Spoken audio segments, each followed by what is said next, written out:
What's good, YouTube? Bro Jody here, bringing you week number 3 match of the DLC 3.5. I am here as your head coach of the British Brooksish. Today we will be going off against Brooke, who is head coach of the Kentucky Garchomps. It's going to be quite a close match. Me and Brooke have played quite a bit in the Clan Wars over in one of the Facebook groups we play, and she's really good battler. Should turn out to be quite a good match. The team she has put together, we'll have a quick look through now. It's very quite a balanced team. There's a lot of different threats on that team. Straight away, the big things you can tell is core of the team: Mega Gallade, Garchomp, Corviknight. Some big physical attackers. So physical walls are going to be important here. But then again, when you flip it onto the special side of things, you still have Primarina, Vaporeon, Chandelure, Indeedee can hit hard, Lantern can hit hard, Articuno can hit hard. So although the core of the team is very physical based, there is quite a strong special attacking presence there. In terms of options for things that we can look to potentially do, I think we're going to have to kind of go quite fast and hard hitting this match. There is, apart from Mega Gallade, Garchomp and Zoroark, the team is quite slow. I think everything else is well under the 100 speed tier. Corviknight might be up in the 90s, I believe. I'll just do a quick check. No, it's not Corviknight, it's Indeedee is up in the 90s. I knew there was one. And then the rest are all sub 90, with quite a few down in the sort of 60, 70 sort of tier area. So we can kind of get away with a lot of investing in bulk rather than speed, because our natural speed of our any amount of 100 base speed tiers should be enough to carry us through. So we can kind of shift away from investing quite a bit in speed, which could come in quite clutch in this match. In terms of who we're bringing, I think the core of the team: Mega Diancie, Latios. We are going to need a big help with that Corviknight. Corviknight is one of the most dangerous mons in the format. I would say two of the biggest threats in the format, in Mega Gallade and Corviknight, are both on this roster. So it could prove to be quite a tough team to get around. I would like to bring Gligar. He's the only man in the roster we haven't brought to a league match. We have used him in exhibitions, but I think I would like to bring Gligar, but I don't think he's going to be the best suited for this match, so he might have to stay on the bench for another week. Taurus could make a strong appearance in this match when I've been looking at it. Rosarito as well could make a good impact in the match. So I'll have a quick run through what we will be looking at for our team in a second. In terms of what I think they're going to bring: Gallade, Garchomp, Corviknight, definitely top of the list. She needs the speed, so I feel Zoroark will definitely be there. Primarina or Vaporeon, I feel only one of those will come. And then I feel Chandelure would be rounding out that team there. The only other switch maybe would potentially be Lantern coming in for one of those towards the end of that roster. I feel that's kind of the core that she has to bring against us. Right, so looking at the team that we're bringing here, you can see across the top there the 6 who we have selected. Kicking things off, our team captain, the Mega Diancie. Pretty much bringing the standard with the Stealth Rock and the Moonblast. I have made a switch and brought the Hidden Power Electric. That is mainly for the Corviknight. And again with Calm Mind, because basically once we get a Calm Mind up, if we have the Hidden Power Electric for Corviknight, everything except Corviknight becomes a roll to kill after rocks. And Corviknight is a 2-hit KO with Hidden Power Electric. So it's a very strong build. If we can get either Corviknight gone or Corviknight to around that 50% mark, we can just sweep through that team once we get a Calm Mind up. So Diancie's here just to put that presence on, put that pressure on, which she does anyway.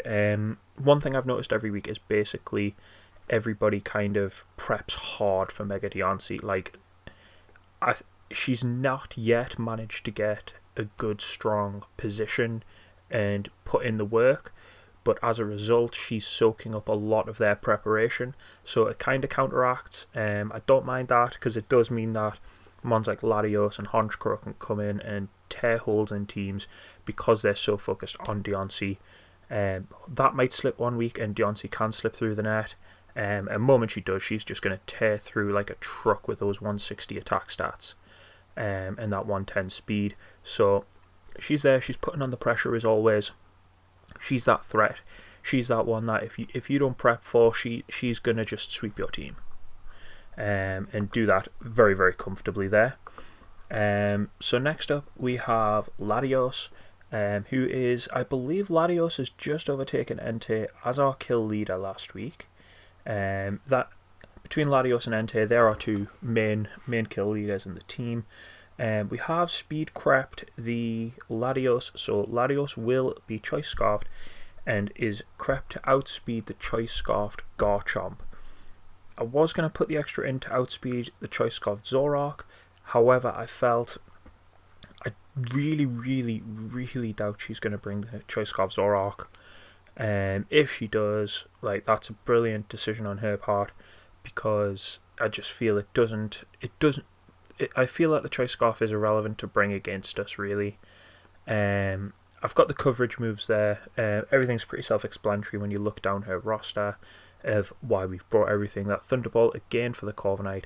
Surf is there, predominantly just for the Garchomp. So we don't have to smash in with the Draco Meteor. Same as that, it's there. It gives us nice coverage for Chandelure as well. Is just having the Shadow Ball. We have the Shadow Ball for that as well. Draco Meteor, pretty self-explanatory. It's actually the first match I haven't brought Ice Beam. I was considering it, however I feel the Surf in terms of coverage, because then with us being choiced, I feel Surf hits more things than Ice Beam does. So that's one reason why I've made that switch there. But yeah, so moving on, we have Rotom. Now, this was a big coin toss. This was the slot I wanted to bring Gligar in, and as I said earlier, Gligar just doesn't have a good matchup this week at all. It fits the spec in every single way except type. It's massively physically bulky. It's a defog user, which was the role I wanted for this slot in the team. It does everything I needed to. It just it didn't match up very well for us this week, because we need something that can deal damage to that Corviknight. I am putting a lot of prep into that because I have lost a Corviknight in draft before, and the problem is it is such a good defensive typing. Steel type is so strong defensively, and the fact it has some extremely reliable recovery and roost, and it's got very, very strong defensive stats with ways to then increase those, and increase those to use things like body press as well. It's not just a case of I'm going to throw up iron defense to live longer. It's whacking up its defensive stats to increase its offensive output. It's such a strong one for doing things like that. So making the switch into Rotom to allow us to hit things. It gives us a Volt Switch user as well, which is always very, very nice to have in the team. The Hidden Power Ice is there for Garchomp. Is a nice little curveball. Hidden Power Ice, I believe if I remember the calc right, it's about 80% is how much we do to Garchomp if we hit it with the Hidden Power Ice.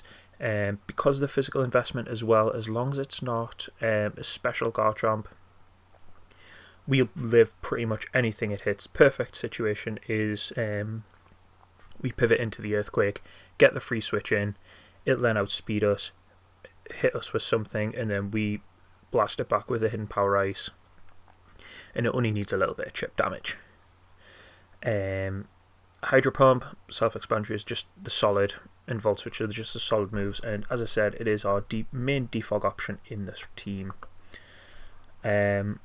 So coming into Hodge Girl, this is kind of this was a one I was hesitant about bringing. I really wanted to bring it,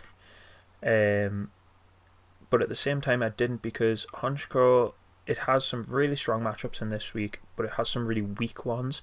It can't beat Corviknight. Plain and simple, it can't beat it. Also, the fact that Primarina and Vaporeon and Articuno and Lanturn are all there, and are all very common, have Ice Beam in their lists, which it does no good for Hodge Girl, and that's one reason I was humming and hawing about it. However, having said that, all those mons I've just listed, with the exception of Lanturn, are all specially defensive. And Lanturn, and when I ran the calcs, Hodge Girl, if I get a +1, Hodge Girl Sucker Punch pretty much just destroys them. So even though I have the type advantage, if I get the +1 off, I get that. I also have the option of Pursuit here, because Mega Gallade does not want to stay in on Hodge Girl. Because Sucker Punch is a roll to kill it from full when I have the Life Orb on. So it just makes such strong sense to bring the Pursuit Trap in this instance, because if I bring in the Hodge Girl, she goes to switch out the Mega Gallade, and I believe, if I remember right, the Pursuit Trap still does like 60-70%, which should be enough in quite a lot of instances to take out that Gallade.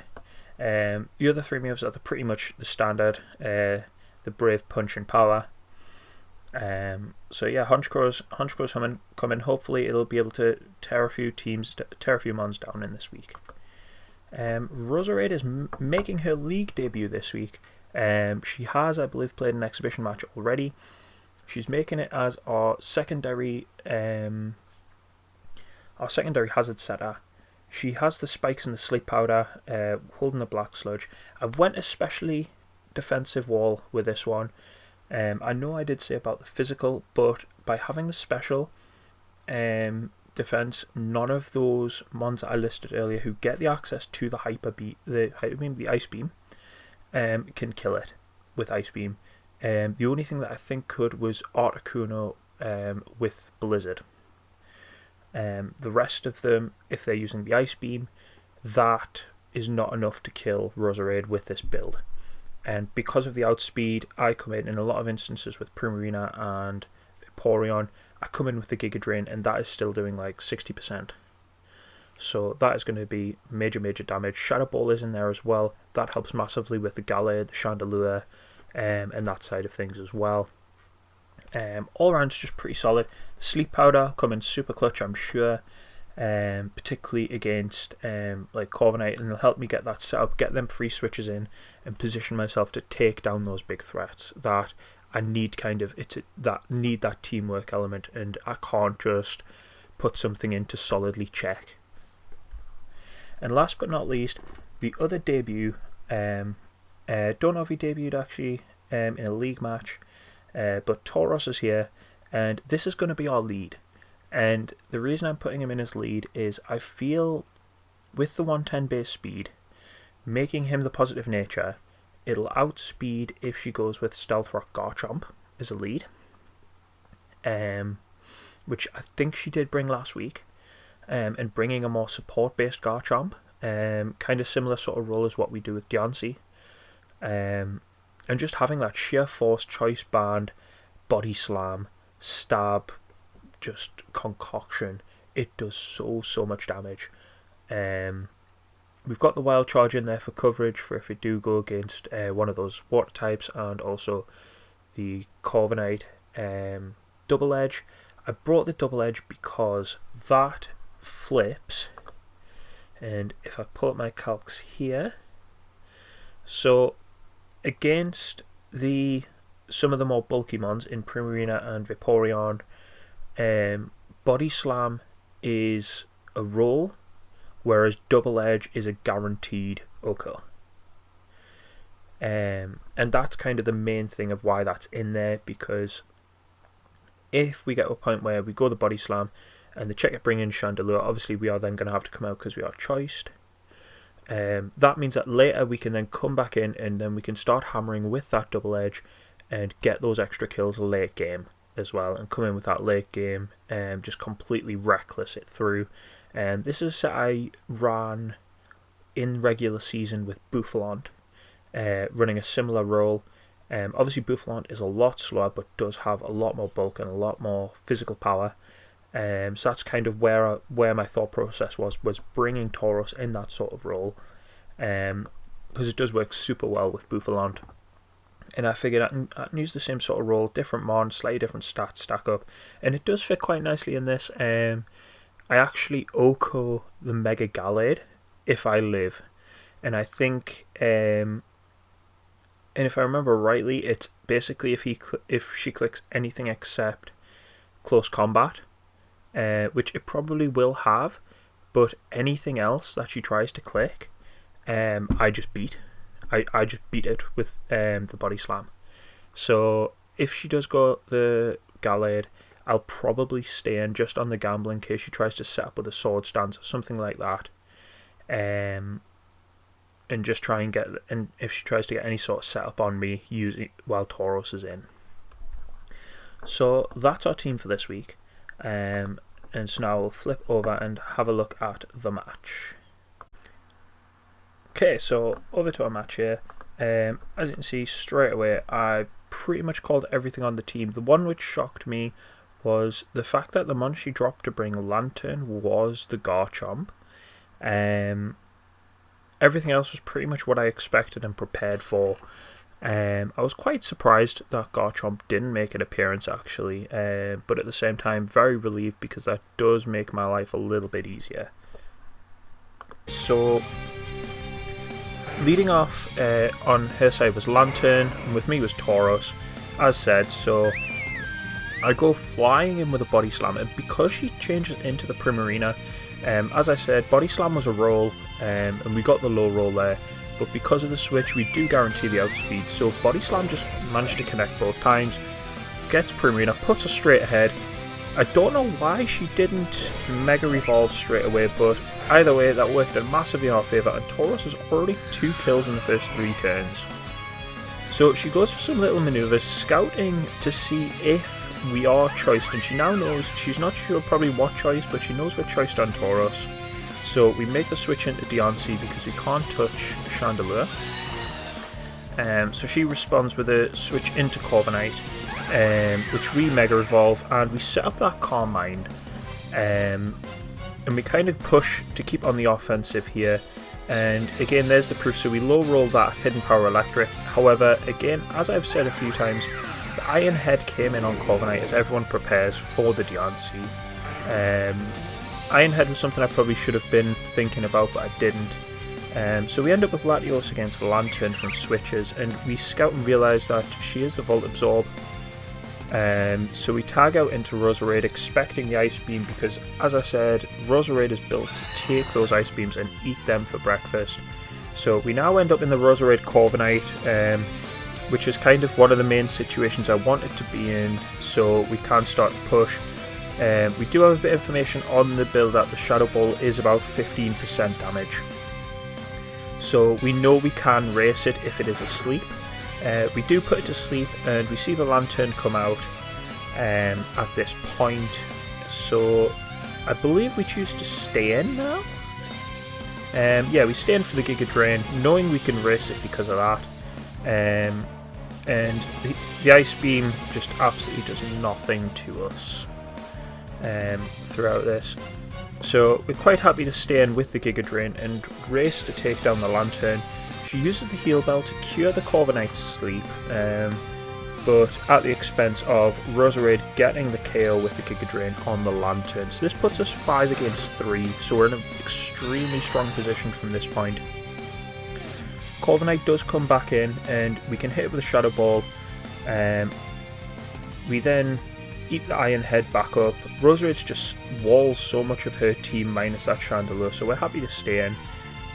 We keep going with Shadow Ball because we haven't seen the Roost, but we then do afterwards. So we know at this point that we have to play around the Roost. So we do tag out into Latios just to kind of see, because if that was not a Roost again, Thunderbolt could have potentially done some major damage to it and put us in such a strong position. As it was, it roosted, and we begin to race it. The Thunderbolt However, she does go for the roost, so we do have to go to plan B, which is tag back into the Roserade. And as I said in the team build, we need to try and put Corviknight to sleep, and then tag back out into one of our big damage offenses that are built for this. We miss that sleep powder, which is very, very unlucky on our part. We do barely survive that Iron Head. Luckily the second sleep powder connects, meaning we can begin to set up on the Corviknight. So we tag back into Laddie, but he wakes up straight away, hits us with the Iron Head. So we go Draco Meteor, I believe was a misclick there, because I think that should have been Thunderbolt. But the Iron Head on Laddie, we do switch out because knowing that he seems to be using Iron Head as his main damage output, Rotom can just eat those for breakfast. It does not care, and leftovers, it basically does nothing. We went Hydro Pump expecting the switch into Chandelure at this point, which we then see the turn afterwards. The reason we expected the Chandelure was switching and trying and hit us with something else.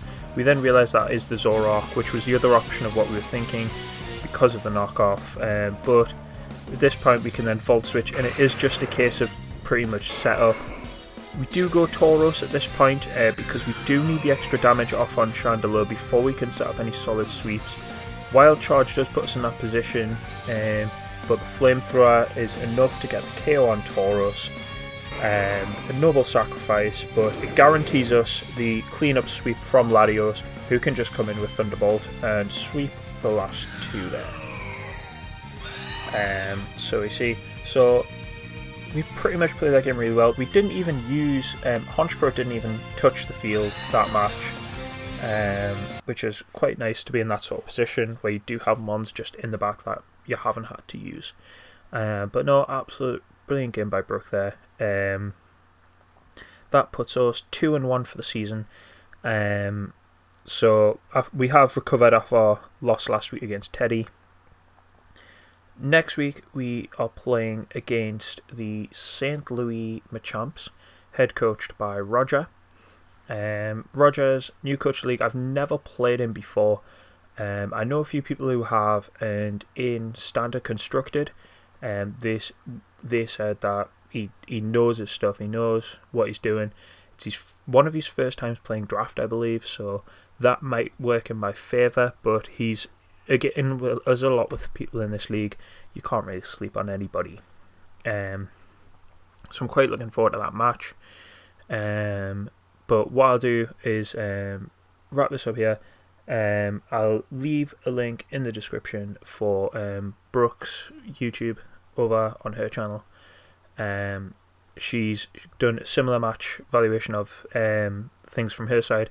So if you watch mine, it might be nice to go over, see her thought process of what she prepped for and what she was expecting me to bring. But no, thank you so much for tuning in, and I will see you all again next time. Hopefully we will be extending our lead and keep the X1 running. And that's our aim now. We're going to finish X1 for the season. Ciao.